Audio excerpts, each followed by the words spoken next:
Тәлкек. Базар ішіндегі абыр-сабырдан қолдарындағы сөмкелермен әрең сытылып шыққан анасы мен баласы жолдың шетінде тұрған жеңіл көліктеріне жете бергені сол еді. Алдындағы адамдардың жиіркене мұрындарын басып жерде жатқан қайыршыдан айналып өтіп жатқанын көріп ұлы: «Қап, көліктің алдына жатып алыпты ғой, енді сүйреп тұрғызбасаң мұндай маскүнем қайыршылардың тұрып кете салуы екі талай» деп аузын жиғанша көзі әлгі қайыршының оң жақ бетіндегі үлкен қара меңіне түсті. Ол өз көзіне өзі сене алмай алда кетіп бара жатқан шешесінің жеңінен тартқылады. Қапелімде аузына сөз түсер емес, іштей «Ол емес, мүмкін емес» деп сан қайталап үлгерсе де тілі байланып қалғандай шешесінің жеңін тартқылай берді. Баласының оқыс қылығына таңдана қараған ол қайыршыны бір көргеннен тани алмады. Тек бетіндегі меңіне көзі түскен кезде ғана төбесінен біреу мұздай су құйып жібергендей қолындағы базарлық толы сөмкесін тастай сала сылқ етіп отыра кетті. Көзі де қарауытып кеткендей, буын-буындарынан әл кеткендей тіпті қозғала алмады. Қасына адам жолай алмайтын қайыршының қолаңса иісі бұл екеуін осы араға жіпсіз байлап қойғандай. Екеуі бір-біріне қарап үнсіз ұғысты. Шешімді әуелі ұлы айтты: «Алып кетейік». «Өзің білерсің, балам». Шешесі де ұлы да бұдан артық тілге бармады. Өз ойларымен арпалыса жүріп, әлгі қайыршыны жеңіл көлікке сүйрелеп әкеліп тықты да зуылдап тартып отырды. Қалдар мен Айбибі шаңырақ көтерген кезде бұлардан асқан бақытты жандар жұмыр жердің бетінде жоқтай көрінген. Араға жыл салып тұңғышы азамат өмірге келгенде тіпті бақыттары еселене түскен еді. Сол жылдары қалдардың тасы өрге домалап аудандағы белгілі адамдардың қатарына қосылған. Не ішем, не кием демеді. Үйде айдай сұлу жары, тәп-тәтті ұлы, астында ел әлі мініп те көрмеген су жаңа көлігі, бастысы түкірігі жерге түспейтін дөкейдің өзі болды. Оңды-солды шашса да ақша шіркін түбі жоқтай көрініп, біраз шалқып тасыды. Қызметте де тез көтеріліп, тірлігі алға басқан сайын қанат біткендей еркін самғады. Араға 2 жыл салып, Айбибі қыз босанған жылы қалдардың жүрісі сұйыла берді. Ақша мен мансап, билік пенде шіркінді тез-ақ өзгертеді екен ғой. Қалдар тез өзгерді. Жаңа туған нәрестесін қолына да алмай, есіл-дерті көшеге қарап, қайдағы қатын-қалаштарға қарап ұлыды да тұрды. Әсіресе анау жұмысындағы Қатира күндіз күлкісінен, түнде ұйқысынан айырды. Жетегіндегі қос бірдей қошқарына да қарамай, соның аты аталған жерде бұл байыз тауып отыра алмайтын дәрежеге жетті. Пенде шіркінді шайтан азғырмасын деңіз. Әйтпесе сол Қатира Айбибінің шаңына да ілесе алмайтын салпетек біреу. Бірақ қандай сиқыры барын еркек біткен сол десе, әукесін салбыратып, пысқырынып шыға келетіні несі екен? Қатира қалдарды уысына мықтап түсірді. Қалдар Қатираға қолы жеткеніне қайран. Ал қыздай алған өз жары көзінің жасын көлдетіп, көлеңкеге айналып қалдардың қасынан қалмады. Дайын күйеуді кім тегін бере қойсын? Әрі 2 бірдей перзентіне қалдардан өзге кім әке бола алар? Айбибі қанша тырысса да қолынан келер қайран болмады. Қалдардың қайтып оралар ойы да жоқ. Ол былай тұрсын, үйді босатыңдар деуге көшкені 30-ға да толмаған жас келіншектің жүрегін тілім-тілім етті. Айбибі қалдардан кетер жылы қыс қатты болды. Үйге жағарға көмір, ағаш деген атымен таусылып, шырылдаған жас балалармен суық тамда әбден әбіржіді. Қалдар үй бетін мүлдем көрмей, бұлардың бар екенінен бейхабар адамдай теріс айналған. Жұмыс орнына бірнеше мәрте іздеп барды да. Тым құрыса көмір әпер, ішерге асымыз қалмады, ана 2 балаңа обал ғой, деген мұның жан айқайын елемеді де. Бар айтқаны, үйді босат, боссыңдар, мен үйленемін, болды. Сол қыста кішкентай қызы қатты суықтап, ауруы әбден асқынып шетінеп кетті. Аңырап бұл қалды. Азаматы сөз ұғып қалған. Шешесінің көз жасын күнде көріп, іштей әкесін сағынса да, бала жүрегі бір жамандықты сезетін. Жасқа тола қоймаған қызы шетінеп қалған соң, қалдар бір жұмадай ғана отбасының қасында болды. Азамат әкесінің келгеніне қатты қуанған сонда. Ал кетерінде анасының қалдардың аяғына жығыла жылағанын әлі де ұмытқан жоқ. Аяғын құша жылаған Айбибіні бір теуіп, шекесін жарған күйі ұлына да қарамастан кете барды. Анасының бет-жүзі қанға малынып, әлде бір әйелді тұңғыш рет қарғап, Азамат әкесін алғаш рет жек көрген сонда. Одан бері 30 жылдың да ойқастап өте шығыпты. Азамат әкесін мүлдем көрмеді, көргісі де, іздегісі де келген емес. Тек әкесінің оң жақ бетінде қара меңі бары ғана есінде еміс-еміс сақталып қалыпты. Ал сол әкесі дейді-ау, әке деуге аузы бармайтын жан бүгін аяғының астында ескі шөншіктей иленіп жатыр. Кезінде бұларды тастап кетсе де, азаматтық ары жібермеді, өзімен ала кетті. Көлік ішіндегі иіс адамды төзгісіз сасығанына қарамай алға жылжи берді. Жүйткіген көлік ақ шаңқан үлкен үйдің алдына келіп тоқтағанда түс әлпеті болып қалған. Іштен үйелмелі-сүйелмелі екі немересі жүгіре шыққанда, үшіншісі аяғын әлтек-тәлтек басып, жасы бірден енді ғана асқан Айсана үлкен ағаларынан қалып қойғанына ызалана шыңғырып, боз бораны шығып, есік алдына аунап жата қалды. Апасы көліктен түсе сала, Айсананы бауырына қысып, мейірлене иіскеп қойды. Бұзық қыздың ашуы тез тарқай қоймай, әдейі өршелене беріп еді. Көлік ішінен әкесі сұрықсыз, үсті басы адам шошырлық әлдекімді түсіріп жатқанын көріп, кілт тоқтай қалды. Ентіге жеткен екі ұл да таңқиған танауларын басып, кері шегіне берді. Неткен сасық, деп бір-біріне қарасқан олар әкесінен сұрауға бата алмады. Ал әлгі сақал мұрты өсіп, үсті соғыс болып кеткен шалды, еңселі жігіттің қарулы қолдары артық қимылдауға мұршасын келтірмей, тік көтерген күйі үйдегі жуыну бөлмесіне әкетіп бара жатқанын көргенде, тіпті аңырап қалған кішкентайлар сұрақ тұнған жанарларын енді апасына бұрды. Айбибі болса іштей өз ойымен әуреленіп, оларды үйге кіріңдер дегендей қабағымен жасқап, үнсіз Айсананы көтерген бойда баласының артынан үйге қарай беттеді. Ас үйден шыққан келіні түкке түсінбестен орамалмен мұрнын басып, қабағын кіржейте қойып еді. Енесінің жанарына көзі түскені сол еді. Үнсіз жүгіре басып, ваннаға ыстық су толтыра бастады. Бұл уақытта әлгі қайыршыны шешіндіре бастаған Азамат шығып тұр дегендей келіншегіне бір қарағанда, күйеуінің қабағынан әр ойын танитын Ақбала зып беріп ас үйге кетті. Іштей, қайдағы қайыршыны әкелгені несі? Енем де қызық, танымайтын біреуді алып кеп, бұларға не болған өзі? Бұл адам кім?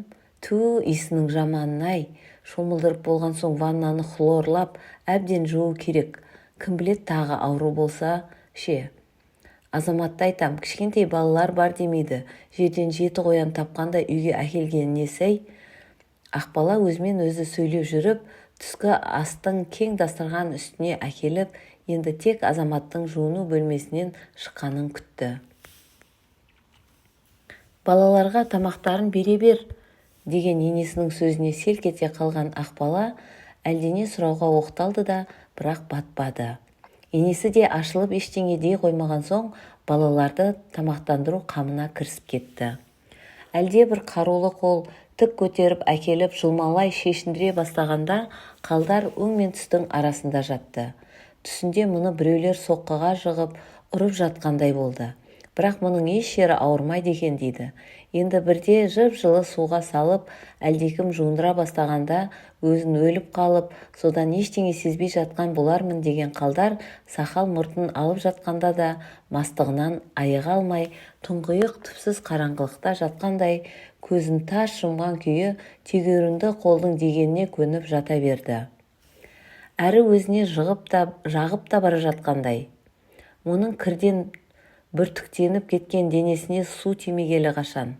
Есін жиып көзін ашқанда ақ төсектің үстінде жатқанын көріп, өліп қалған екенмін. Жұмаққа келгенмін бе? Мен оған лайық емеспін ғой, деген ол айналаға көз жүгірте бастады. Мұнтаздай бөлме іші жарық, әрі биік екен. Әр зат өз орындарына мұқият жиналғаны сонша бөлме ішіндегі гүлдерге дейін керемет үйлесім тапқан. Жұмақта екенмін деп күбір еткен ол, осылай өле салғаным да мұнша жақсы болар ма деп зорлана жымиған болды. Бірақ басы сықырлап әкетіп барады. Құлағына былдырлай шықылықтап күлген балалардың күлкісі естілгенде ол тәлтіректеп орнынан тұруға әрекет жасап көріп еді, онысынан түк шықпады. Шалқасынан жатқан күйі бөлменің төбесіне көз салды. Жұмақта жатырмын ба?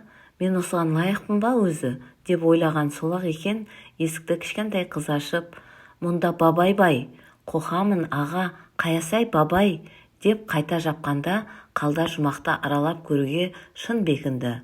Не деген тәтті періште, деген ол бойдағы бар қайратын жиып, аяқтары дірілдеген күйі екі аттам есікке зорға жетті.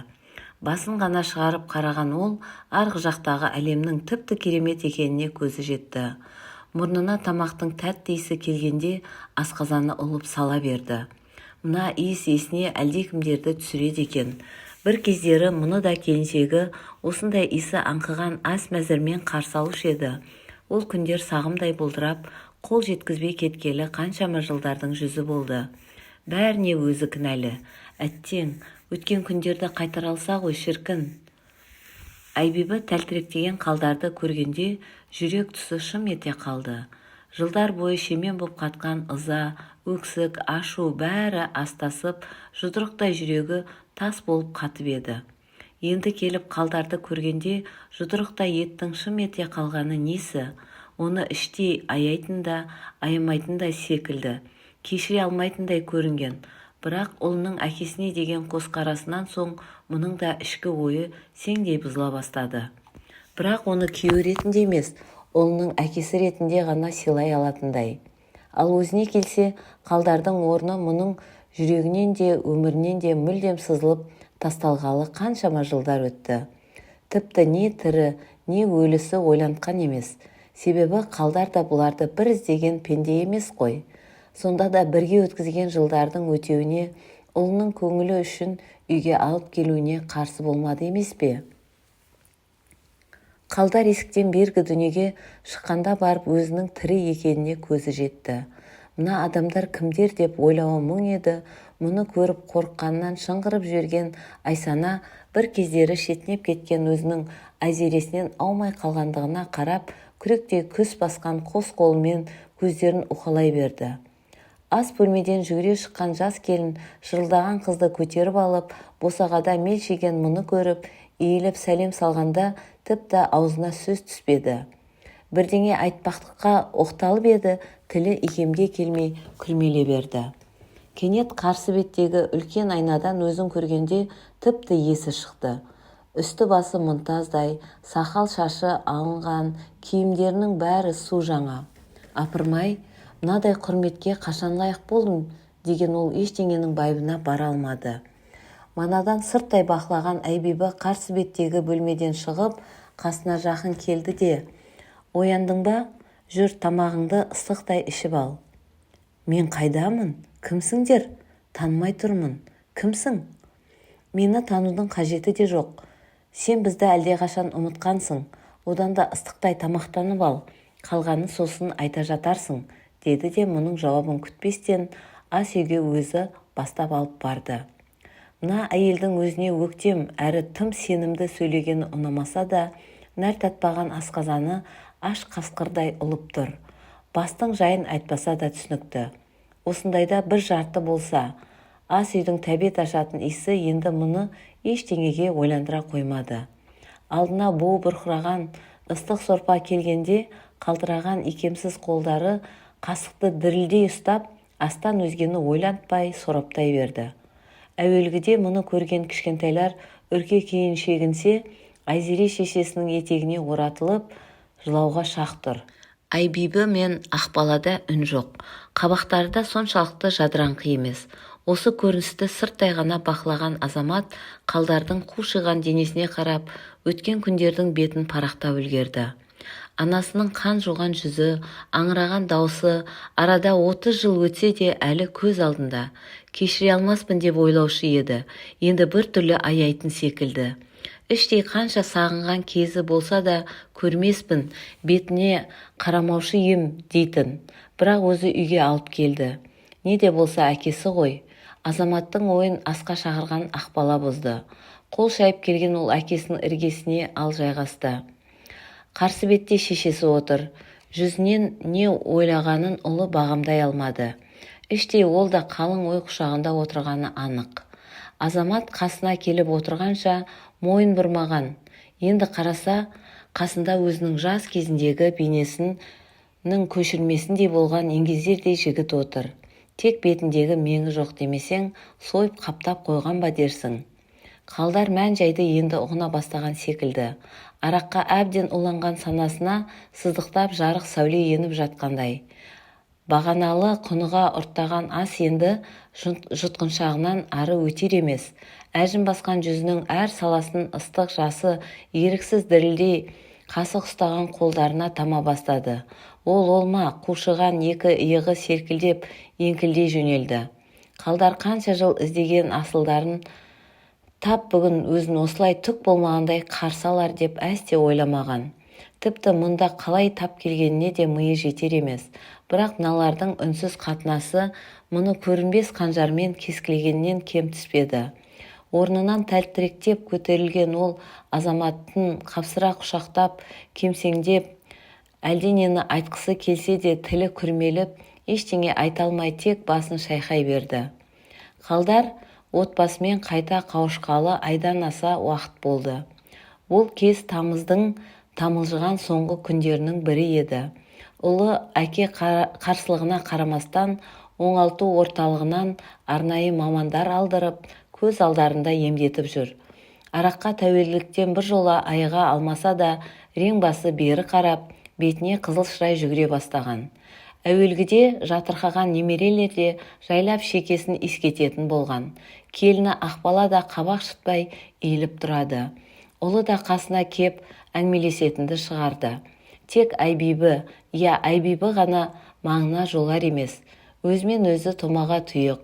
Ақтарылып сөйлеген де емес. Дастархан басында бірге отырған болмаса да, не жұмысқа кетеді, не бөлмесінен шықпайды. Мұның болса жатар орны әуелгі жалғыз төсекті бүйірдегі бөлме.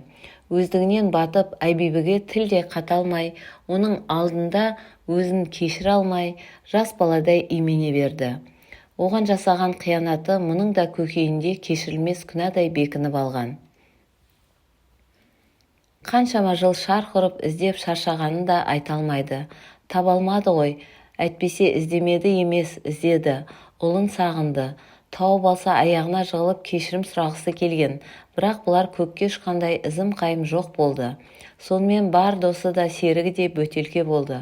Одан ажырай алмай ақыры құрдымның қақпанына өзі кеп түсті. Бір кездері басын жадылап алған Қатира мұнан өз керегін алған соң сырт айналған.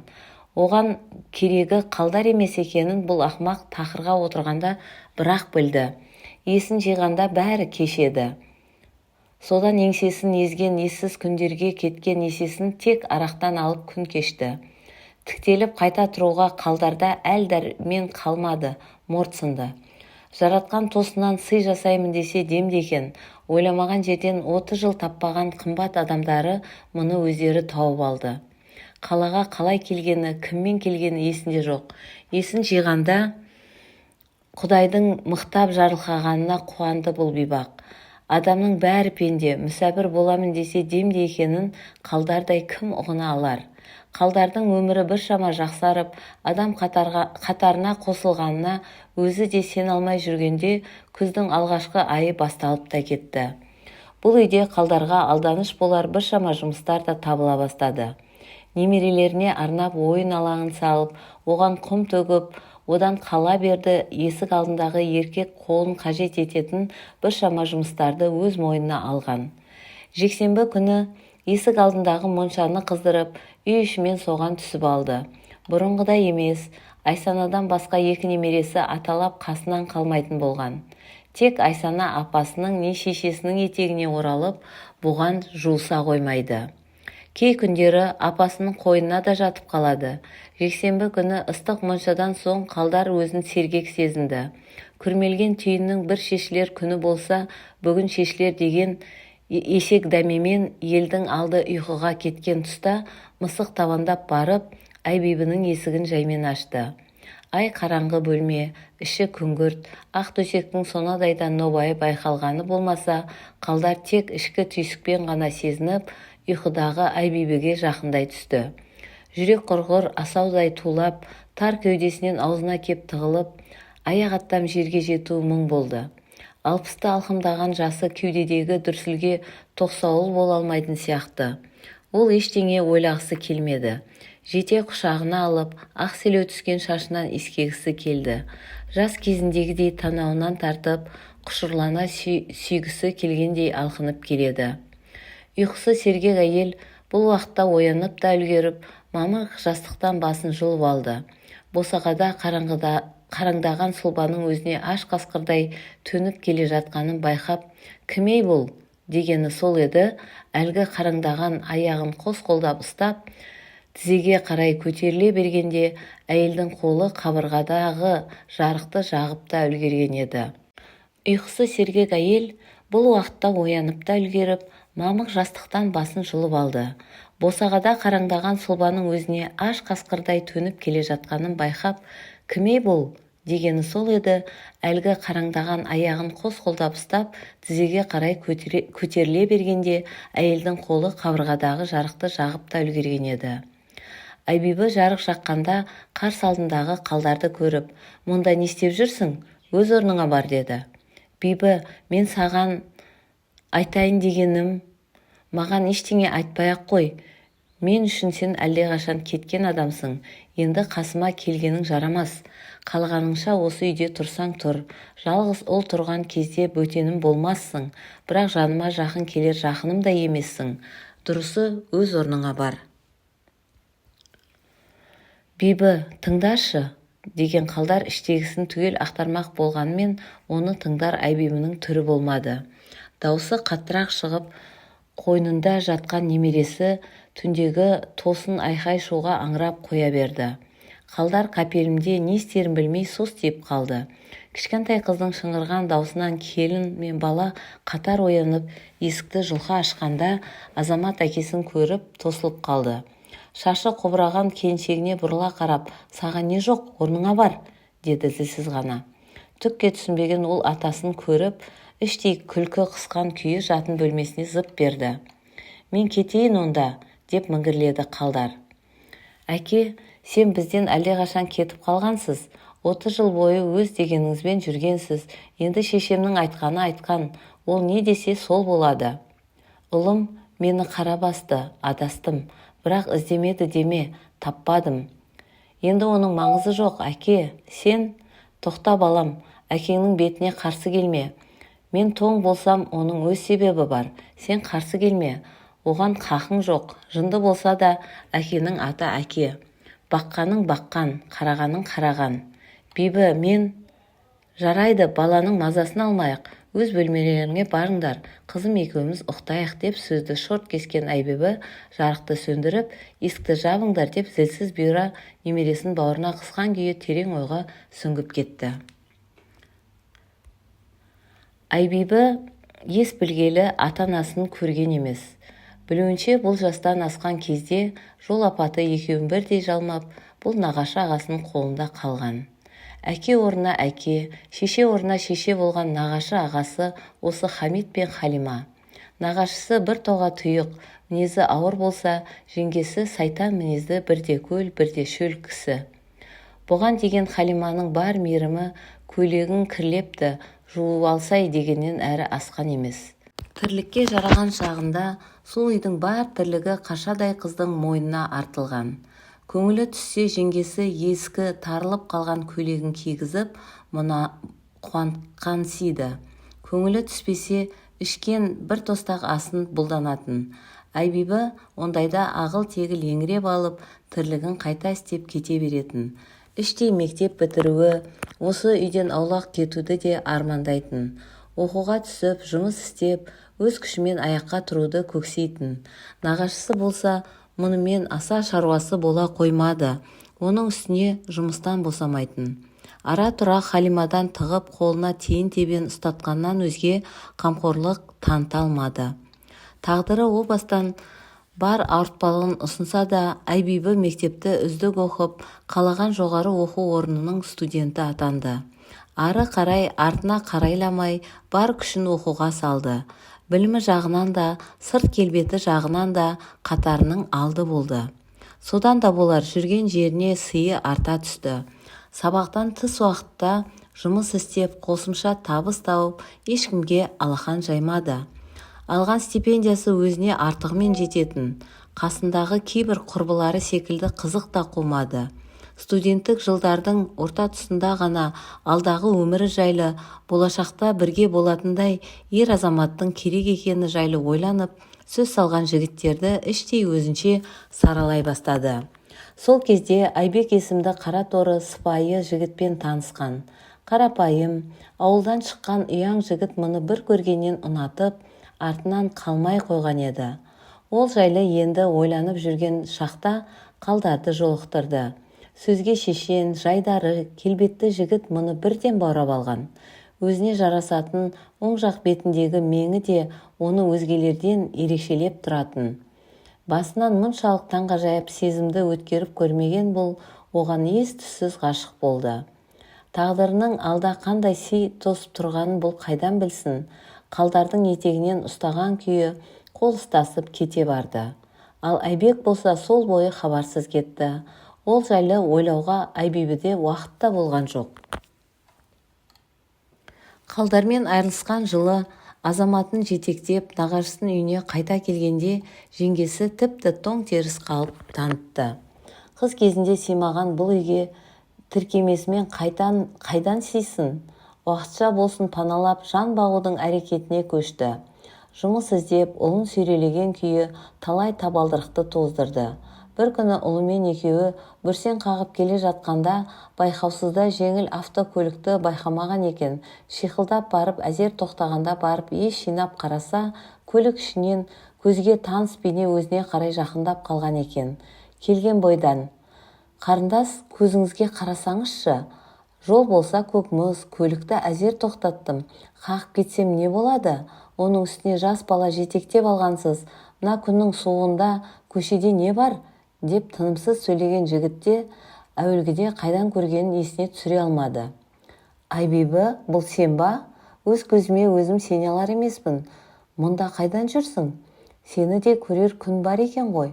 Тоңып қалдыңдар. Жүр, көлікке отырыңдар, жеткізіп салайын" дегенде барып: "Айбек, сен ба? Танымай қалдым ғой. Қалай өзгеріп кеткенсің?" деп таңданысын жасыра алмаған ол мына әбіржіген сиқынан қысылса да қарсылық танытпастан ұлын көлікке қарай икемдей берген. Айбек болса бұл кезде қаладағы үлкен мектептердің бірінде директор болып үлгерген екен. Жолай дәмханалардың біріне кіріп, асықпай тамақтана отырып, өткен-кеткенді сөз етіскен олар көп жайдың басын қайырды. Мұның өмірінен түгел хабардар болған соң, қолы жетпеген қызды жас баласымен қысты күні далада тастай алмаған Айбек жұмысқа орналастыруға, азды көп қарайласуға уәде беріп, кейін бұларды жалғызілікті орыс кемпірінің үйіне орналастырып, өзін мектепке жұмысқа алды.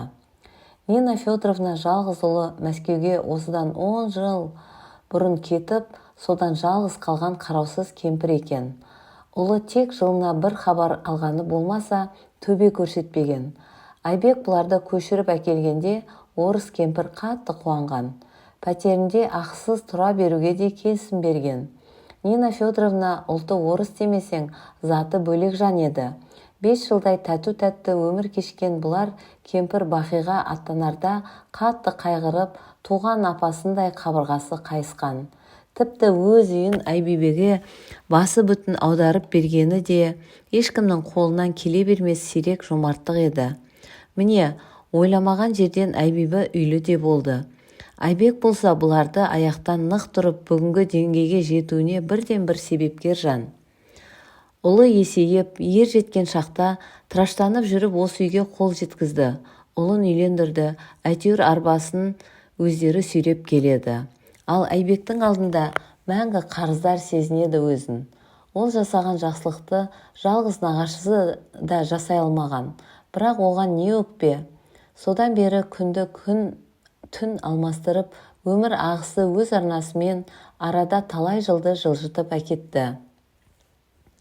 Қалдардан соң қайта тұрмыс құруды ойға да алмаған ол өзінің әйел екенін ұмытқалы қашан. Қам көңіл мұны ренжіткісі келмеді ме, әлде адамгершіліктен аттай алмады ма? Айбек тек көмек қолын созып, сыртынан қорған болғаны болмаса, одан артыққа бара алмаған. Міне қалдарсыз Айбибінің 30 жылы осылай өткенді. Құдай мұны қашанғы сынасын, кейінгі өмірі өзіне жайлы. Қалдарды ойлауды мүлдем ұмытқан тұста қарсы алдына тап келді. Бүгінгі қылығы болса мынау, енді қартайған шағында оны қалай қабылдай алмақ? Осылай өткенді шарлаған Айбибінің түн баласына кірпігі айқаспады. Ойға алғаны орындала қоймаған қалдар басы салбыраған өз төсегіне жантайды. Тек алғашқы кездер ғана болмаса, кейінгі жылдар тұтастай қап-қара, есінде дым жоқ. Сонда да бақыт толы тегештің қай кезде ақтарылып қалғанын есіне түсіргісі келді. Өткеніне тек өзін кінәлай, ары-бері дөңбекшіп мазасы қашты. Осылай екі бөлмеде екі жан таңды ұйқысыз қашты. Ертеңіне түскі асқа бірақ оянған қалдар Айбибіні көре алмады. Бөлмесінің есігіне жалтақтап қарағаны болмаса, ішіне кіруге жүрегі дауаламаған. Келіннен сұрауға тағы батпады. Түскі астан соң есік алдында майда тірлікті жайғастырмақ болып тысқа шықты. Күннің көзі жылтырап тұрғанмен ызғырық жел бар. Бүгін түскі асқа келмеді ғой, әлде жұмыста ма, болмаса бөлмесінде ме екен? Түндегі ұят болды-ау, маған не жоқ тыныш жүрмей. Оның кешірмесін біле тұра несіне жетіп бардым екен? Қанша уақыт қор болып текке өтті-ау, не деген ақмақ едім. Бақытын байладым. Оның менен бағым ба, бағалай алмадым, қадіріне жете алмадым, кешір мені.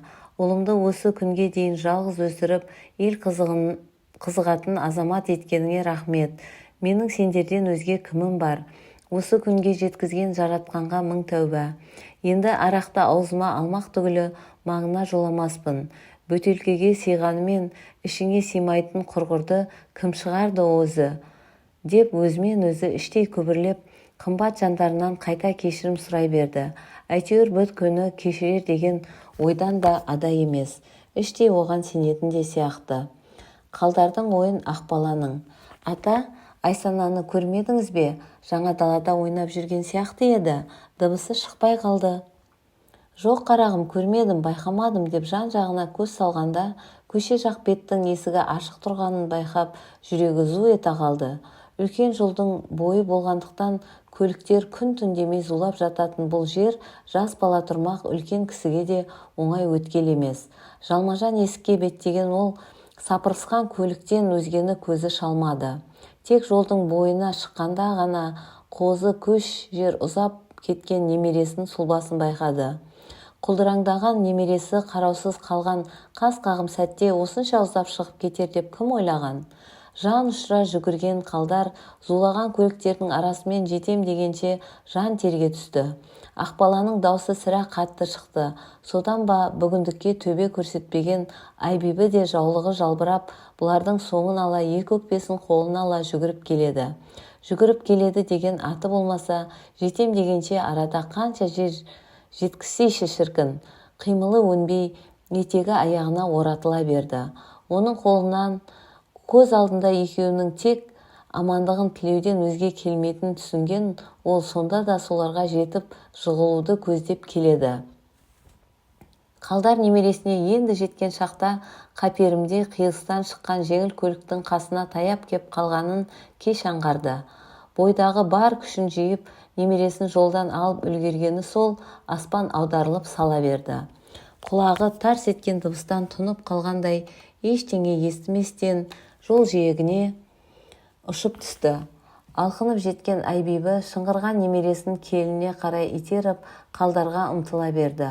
Ұмтыла беріп аяғын Шалынысып құлаған ол қалдарға еңбектеп әзер жетті де дыбысы шықпай сұлап жатқанды құшақтай алды. Жаулығымен қан жуған қалдардың жүзін сүртіп, көзінен жасы бұршақтап, әлденелерді айтып жатты. Бірақ қалдар оның бірін де естіген жоқ. Тек оған сөйлемек болып оқталды да ештеңе айта алмады. Айбибінің ыстық алақаны маңдайын сипағанда зорлана жымиған болды да талықсып кетті. Айнала жұрт топырлап, дабырласып жүріп жедел жәрдем шақырғанда Айбибі ақ халаттылармен көлікке бірге мінген. Қалдардың жып-жылы қолын ұстап отырып, ажалға бергісі келмейтінін ұққан ол жан дүниесі бұл шақта айқара төңкеріліп жатты. Ол қалдар үшін өмірдің ақ парағы қайта ашыларына, тағдыр тәлкегі бұл жолы оны айналып өтеріне бек сеніммен алға жылжи берді. 2018 жыл. Салтанат Айдарбекова. Құрметті тыңдармандар, егер әңгімені соңына дейін тыңдаған болсаңыздар, лайк басып пікір қалдыра кетуді ұмытпаңыздар.